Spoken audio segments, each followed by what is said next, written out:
Salut à tous, bienvenue dans ce cycle de vidéos consacré au développement durable dans la direction technique d'événements.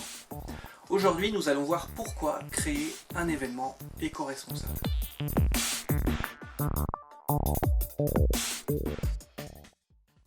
Première question qu'on peut se poser, pourquoi parler de développement durable dans le secteur de l'événement?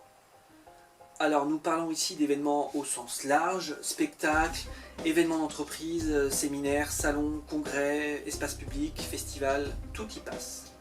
Parce que chaque année, des millions d'événements sont organisés, qui sont vecteurs de liens sociaux, de fêtes, de découvertes, de business, mais qui ont aussi un impact négatif sur l'environnement.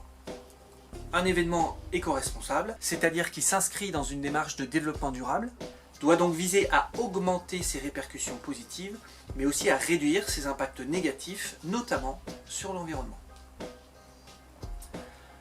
Et pour faire un événement éco-responsable, il ne suffit pas d'appliquer 2 ou 3 recettes toutes prêtes.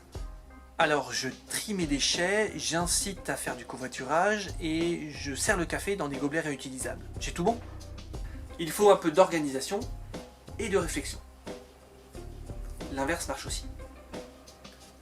Citons quelques étapes. Identifier les enjeux économiques, sociaux et environnementaux. Interroger les parties prenantes. Ce sont tous les acteurs de l'événement, internes ou externes, mais aussi ceux qui sont impactés indirectement. Fixer ses objectifs. Définir un plan d'action pour améliorer ses performances en termes de développement durable. Mettre en œuvre le plan d'action. Mesurer et ajuster le plan si nécessaire.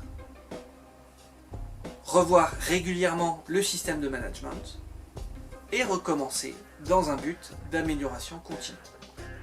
Donc, on recommence. L'intérêt de cette démarche, c'est qu'elle questionne tous les enjeux et oblige à les équilibrer entre eux. Elle permet de développer la pensée globale, afin de voir l'événement dans son ensemble et que chaque partie de la chaîne puisse prendre en compte la notion de développement durable.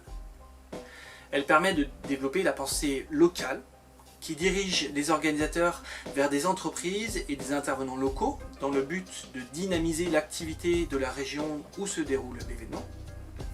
Elle permet de chercher l'optimisation dans toutes les tâches à effectuer afin de minimiser l'utilisation des ressources. Elle permet d'adapter l'événement vis-à-vis des spécificités des participants, éthique, handicap, on parle d'adaptabilité. Elle permet de surveiller le bon déroulement de l'événement et si besoin de le réguler. Elle permet de garder un principe d'agilité et de réactivité afin de réagir en cas d'imprévu. Et enfin, elle permet de maîtriser et réduire au maximum l'impact environnemental de l'événement. Pour illustrer ces idées, je vais prendre l'exemple de la théorie du baquet que j'affectionne particulièrement. Le baquet est un récipient assemblé comme un demi-tonneau avec des lames de bois. La théorie du baquet est une métaphore utilisée pour rappeler que dans les systèmes complexes, tous les organes vitaux sont importants. Cette théorie nous rappelle que dans le baquet, ce n'est pas la plus haute mais la plus basse des lames de bois qui contrôle le niveau de l'eau. Ainsi, dans le développement durable, tous les piliers sont importants. Il ne sert à rien d'être excellent sur l'économique ou le social si le pilier environnemental s'est effondré. L'ensemble du système dysfonctionnera. En résumé, pour organiser un événement éco-responsable, il faut aller plus loin qu'additionner les bonnes recettes. Il est nécessaire d'élaborer une véritable stratégie globale et d'en mesurer les effets. Voilà, j'espère que cette capsule vidéo vous aura éclairé. Commentez, partagez, abonnez-vous et surtout n'oubliez pas, pour l'ADT, pensez d'aider.